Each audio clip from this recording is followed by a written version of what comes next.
Coach Corey Wayne, and this is my video coaching newsletter. And the topic of today's newsletter is going to be, I recently met the one. Sure you did. Got an email here from a guy who says he's got lots of experience, and he's in his mid-30s, I believe.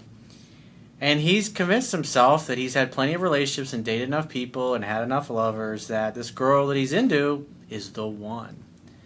But yet things aren't going as smoothly as he would like them to be. So he describes what's going on and asks me to take a look at it. So I have a quote that I wrote on this particular topic, and then we're going to go through his email. And the quote says, "Experience and failure are life's best teachers. The more things you try in life, the more you will fail. Becoming okay with failure is essential to eventually becoming a success through your experiences. There is no shortcut to success.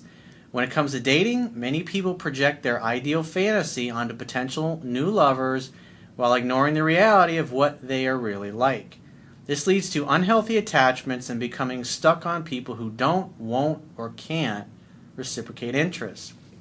This literally takes them out of circulation, stops their learning, forward progress, and actually prevents them from meeting the right person for them, since they are no longer open to or looking for someone who actually meets their needs.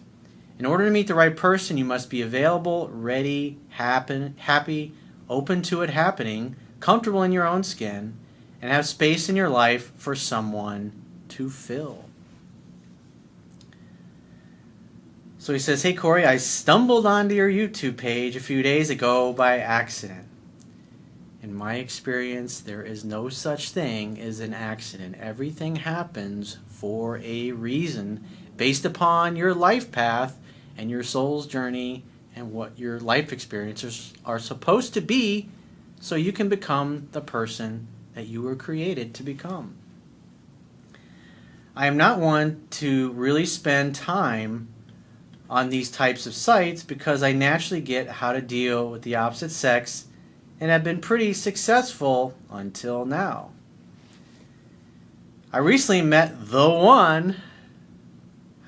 What I found, it's like I've had so many relationships in my life, and I admit that like when I was younger, I was like, this is the one, this is the perfect girl for me. And you date them, I wrote about this in my book. And you date them for 2 or 3 years, and sometimes you just grow apart. Sometimes you realize that your goals and your values are not aligned. Sometimes you're bored with each other. Sometimes the relationship no longer offers an opportunity for growth. It's like, think about it. Everybody that's watching this has people that at one point in their life were considered to be their best friend, and they don't even talk to them anymore. People come and go, especially when it comes to jobs, careers. You typically tend to hang out with people that you work with, and then when you change jobs, what happens is most of the time those people you used to hang out with all the time, you don't hang out with them because you're hanging out with the new people that you're working with. People just kind of come and go in life, and that is the way it is. Same thing with relationships. There's 7 billion people on the planet. There's literally an endless supply of people circulating and coming into and out of your life. And they're all there for a reason. You have a gift for them, and they have a gift for you. But how long you're supposed to interact with one another and be together, again, it really depends on your life purpose and your mission and what that gift is that they bring into your life so you can get an experience, whatever it happens to be, however long or short it happens to be. So you learn or get that piece of nugget or knowledge, or you gain that experience because you might need that experience with that person tomorrow, 5 years, 10 years, 20 years from now. You just never really know. It's like what Steve Jobs talked about in his book. You're not able to see connect the dots going forward. It's only years later that you're able to look back and see how everything perfectly lined up, and all these seemingly innocuous things that happen to you, they're essential to you making the right decision or being able to get the things you want maybe 5, 10, 15, 20 years down the road. It's really magical when you look at life that way. You can see really that all your experiences were perfect. Even the bad ones, even the bad memories, everything happened for a reason. He says, how do I know? Simply because I am 36. I've slept around, had multiple women chasing me, and I've done the long-term relationships. You know, the whole 9 yards. They say you know when you know. Remember, at the end of the day, this is a feeling. And what's really interesting, and I watched Tony Robbins does this, I think it's in his UPW seminar, where he talks about matching and mirroring. And what he'll do is he'll usually have a woman get up in the audience, and she'll start talking. So he asks questions to find out what a person's attraction strategy is. And so he'll ask usually a pretty girl in the audience, tell me about a guy that you were really in love with and just really crazy about. And so he has her describe, like, what was the moment where he you knew. And so she starts describing, like, what he did, how he was standing, what his posture was, what his physiology was, which way his head was turned. And while she's describing this, Tony is putting himself into the exact position and physiology that she is describing. And as soon as he gets it, what you notice, she takes her hair and she plays with her hair. And he's like, did you see that? Because it's all on camera and you see it on the big screens. And he points that out to the audience. And so as he's talking, there'll be different times where he'll look over at her and he'll get right in that position. And as soon as he does that, boom, she plays with her hair, because it's just a certain look. It's different for everybody. And it was really fascinating how it works. And then he does something with NLP to basically, because otherwise, now that he's triggered her attraction strategy, now she's attracted to him. And so what he does is he undoes it by talking about things like vomit, throwing up in your mouth and things of that nature. So she goes from being really attracted to him to, in essence, being kind of repulsed by him physically. And you can see this effect on her body language as well. It's really interesting to watch it. And so if you think about it, like if you've been a type of person that's like love at first sight and you've had many instances in your life, it's like if you think back on those different people, there were certain ways they looked at you, just certain things that they did. They had a certain look, a certain hairstyle, certain hair color, certain, science has also proven that we tend to be attracted to people who have a similar facial structure to our own. But when you learn somebody else's attraction strategy, it's like you can even use this when you go out. If you're talking to a girl and you start asking her, you ever had love at first sight? Oh, God, yeah. Well, tell me about that. What did the guy do specifically? How was he standing? Which way was his head? What were his arms doing? And as she's describing this to you, if you're a guy, you can put yourself in that body language and that physiology position, and you'll notice it, like, when you really get it, she'll run her hands through her hair. It's really amazing. Because in essence, you're asking her to tell you, this is a great tool for those of you that want to become better at pickup, to learn somebody else's attraction strategy. So he says, I've been talking to her for a month. I usually would have had sex by now and piqued her interest to where she did most of the pursuing. So that tells me more than likely he's still doing most of the pursuing. The issue is that she just got out of an 8-year relationship with the only guy she has really ever been with, her son's father. So yeah, the breakup is fresh, and I know she likes me, and I'm still being true to myself by not being eager and acting like a total dipshit. I am doing just enough to stay out of the friend zone, but I am being cautious about how often I call or text. Well, as my book describes, the phone is for setting dates. And if you follow what the book teaches, you're only going to call her one time per week to ask her out on one date. And typically what happens by the second or the third date, a day or two after your previous date, she starts reaching out to you to just say, hey, I had a great time, or I was thinking about you, whatever it happens to be. And then once that starts happening, your pursuit is really done. Then all you have to do is wait to hear from her, and then you make the next date. And as the weeks go by, the frequency of her calling or texting and pursuing increases until it gets to the point where she's pretty much calling you or texting you 2-3 times a day, and you're getting together just about every single night. It makes it really easy that way, because then you're going at her pace. She's dictating it. And at the end of the day, women who are the ones who do the choosing anyways. So when you try to force things, it's never going to end well. You're in essence doing things out of sequence. You're trying to rush things, and women take time to fall in love with a guy. Even though us guys, we tend to be visual creatures, and we just look at her and go, oh, that's perfect. She's got everything I like. He says, I'm even more reserved with setting up dates. I don't call much or text, but I will carry on a conversation if she's being chatty. Well, again, the phone is for setting dates, and the more time you spend chit-chatting on the phone, the less time you're going to spend chit-chatting together in person, which is really where something's going to happen physically together anyways, because you obviously can't do that virtually. He says, we work together, and I give her space there as well. I usually only talk to her, he says, I usually only talk to her if she comes by my office. Well, I wouldn't be pursuing her at all at the office. So this tells me sometimes he's going up to her and pursuing her in the office, but he says most of the time she's basically, or he's letting her come to him. But again, if she's stopping by, you say, hey, I'd love to see you again. When are you free to get together? Make a date there in the office if you happen to see each other. If she's coming into your office to chit-chat with you and you don't have a future date set up, make a fucking date. We have great conversation, but I'm noticing when I call sometimes she won't answer, and I don't even get a text in the morning. I don't get a text in the morning. What the fuck? This is the one! But she doesn't text him in the morning. Why doesn't she text you in the morning? You want to know why? Because she ain't feeling it. Because I can tell just from what you've shared here, you're focused on when are we going to spend more time together? When is this going to get more serious? When is she going to ask me to be her boyfriend? When are we going to sleep together? But yet this guy's 36 years old and he claims he's got all this experience. He's so good with women, but this one's just really confusing to him.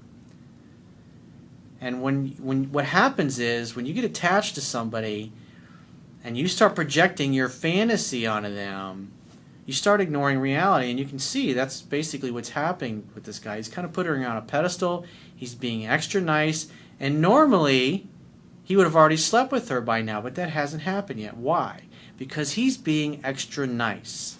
He's being too much of a nice guy because he doesn't want to screw it up, and that's the problem. You should treat all women the same, even when you think she might be the one. And really, when somebody is the one, really what they're doing is they're triggering your physical attraction strategy. He says, that being the case, I won't call or text again until she does in most cases. I won't call or text again until she does in most cases. What does that tell me? Well, that tells me, he didn't say all cases, he says in most cases. So there obviously are times where he'll send a message and she doesn't reply soon enough for his taste, and then he sends another message trying to force things. This is going to cause a woman to back away because you're over pursuing. You think, oh, I'm just doing it every once in a while. It's like you're the one writing in the email saying you haven't slept together yet and it's really not progressing. It's because when you do that, you come off as, it makes you look needy, desperate, clingy, controlling, fearful. It makes you look the exact opposite of being an alpha male. Dating is like a game of tennis. You hit the ball over the net, and you got to wait for the other person to hit it back, and you're obviously not doing that. These things may seem like not a big deal to you, but it has a tremendous effect on a woman's emotions and how she feels towards you. Women need time and space away from you to wonder about you, to think about you, for their feelings to develop. You need to read my book 10 to 15 times and learn the basic fundamentals, because you're not getting the success that you want, and if you keep up with this, eventually you're going to get friend zoned. You've even mentioned, I'm doing just enough to not end up in the friend zone, or to keep yourself out of the friend zone. He says, this is new territory for me. I have almost lost interest in other women. I know better, but that is the reality of the situation. The reality of the situation is she's not reciprocating the kind of interest in you that you have in her, and your actions are also getting in the way and having a negative impact on her attraction towards you. So in this, what I'm seeing here is also you're just not strong enough to do the right things because you really like this girl. Obviously with the other one that you're dating and hooking up with, you weren't really that into them. And so this tells me that most of your life, even though you may have slept with a bunch of women, you've never really dated the kind of quality of woman that you really like. You always feel like, that girl was great and everything, but she didn't knock my fucking socks off. And the problem is, whenever you meet somebody that you think is the one, this is what happens. You pursue too much. You text too much. You talk on the phone too much. You're extra nice. You act unsure of yourself. You act compliant. Typical nice guy, instead of just treating all women the same. If you started treating her exactly the way you treat these other women that you're really not that into, it'll have a positive effect on her attraction towards you, because this behavior of yours, you're acting unnatural. And so there's times when you act properly and it creates attraction and she stops by her often. And there's other times where she's a little turned off and you call her or you text her and you know, their phone rings and she just ignores it and it goes to voicemail. He says, I almost feel like because of her lack of experience in dating that she actually wants a guy to chase her or expects it. Like, notice what he's telling him. I got to chase her more. I got to do more. It's the illusion of action. Dude, when she's ignoring your phone calls and your texts like that, the worst thing you can do is to chase more. He says, am I going about this right? Nope. You need to read the book 10 to 15 times, dude. If you really like this girl, you better read the fucking book, because I promise you, if you keep on with your behavior, you will screw it up and you will get friend zoned permanently. Then she'll be fucking one of your other coworkers that might not be into her as much, or some other guy. He says, what's your take? I have a follow-up question once I hear from you. He says, as a side note, I purchased a web address a few months ago. I really want to do what you are doing. It is my passion. I love women and I love talking about relationships and the ins and outs of dating. I can do it for hours. Do you have any advice on how I can get started? Well, before you can teach, you must know. And the only reason why I'm so good at this and why I can read somebody's email like yours and just point out little things, a few words here and there, and when you talk about the other person's actions, I know exactly what's going on. And the only reason I learned that is because I've made so many fuck-ups in my life. I failed a lot. My 20s, when it came to my dating life, most all of the women that I dated got past more than 2 or 3 dates I wasn't that into. I acted the same way that you did. And eventually, it's like when you have a woman like this that comes into your life and you feel that powerfully for, you think, oh, this might be the one. And then you screw up with her. It's like, shit stings for like 6 months or more. It's hard to shake that off. It's not easy, even when you are dating a woman, because women don't come along like this every day. And so it's like when you get rejected by somebody that you feel this way about, it hurts a lot more than somebody you're really not that into. So like I said, before you can teach, you must know. So how are you going to help somebody if you really haven't gotten this figured out yourself? So you really need to practice more. You need to become proficient at this. You need to become good at attracting women like this. And you're a month into it and you still haven't slept with a girl. Well, how are you going to help a guy that's in the same situation that you are? You haven't become strong enough in your own life to do the right thing with her consistently, and it doesn't sound like you know what to do consistently. You're watching a few of my videos here and there and cherry picking information, and you're not getting the results. You're not listening to what I teach to do. You got to be coachable. When I say read the book 10 to 15 times, I mean it. If you want to be successful, and if you look at the people that have the greatest success stories that I share in my videos, it's the guys that read the book 10, 15, 20 times, and they practice like maniacs. They're constantly interacting with them because they want to do better. They want to do well. And then things become easy and effortless for them. So if you want to be a great coach someday, you've got to become a great student and be able to help yourself effectively, so this kind of shit and this kind of behavior never happens again in your life. So he says, I'm reading a few books to increase my knowledge, but what else can I be doing? Well, what about reading my book? You're following my videos, but you're not learning the fundamentals. You're probably reading a bunch of books here and there, and you're cherry picking information, and sometimes you're getting conflicting information. You got to master this self first before you're qualified to start helping other people with it. And once you get to that place, start a YouTube channel. Start a blog and start writing about it. Start soliciting emails from people, and then start answering their questions. But again, before you're able to help somebody, you got to know. You have to learn this stuff yourself. It's one of the reasons why I can shrink these things down. And one of the things that people tell me all the time is like, you make it really easy, step by step. When somebody really masters something in life, no matter what it is, when somebody can explain something to anybody and it can make total sense, they really have mastery of it. And when it's like, if you ever watch some of the reporters that are supposedly financial analysts or economists that talk about how the economy works or how business works, or even a politician that talks about what grows or expands or contracts the economy, and 9 times out of 10 you're like going, that shit didn't make any sense. It's because they don't have a mastery of what they're talking about. That's why. If they really mastered it, they would explain things in terms that people can understand. I mean, it's like you look at how well Donald Trump is doing in the polls. When you listen to, I mean, it's like, I remember last night, CNN had him on, and he was like, for like an hour, they get great ratings. People tune in, and he has these great rallies because when he talks in ways that people can totally understand and totally get where he's coming from, and it makes sense. He explained things in a very simple way.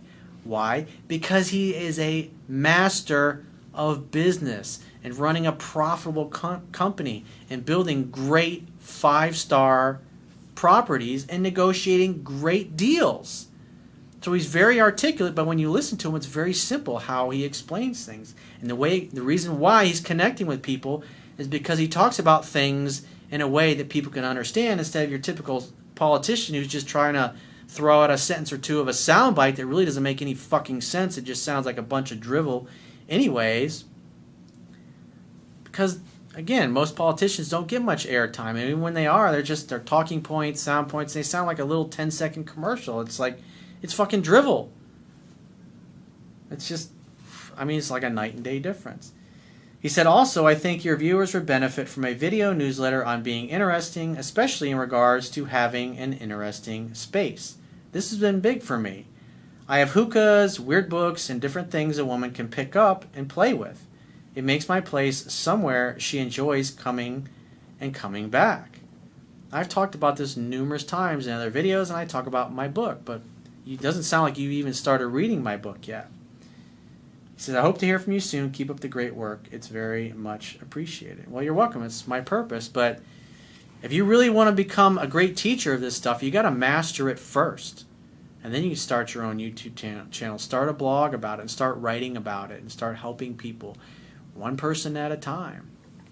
So if you'd like to get my help personally, the quickest way is to book a paid phone, Skype, or email coaching session. You can choose any of those options by going to my website, clicking the products tab at the top of your screen, and just follow the instructions for booking whichever option works best for you.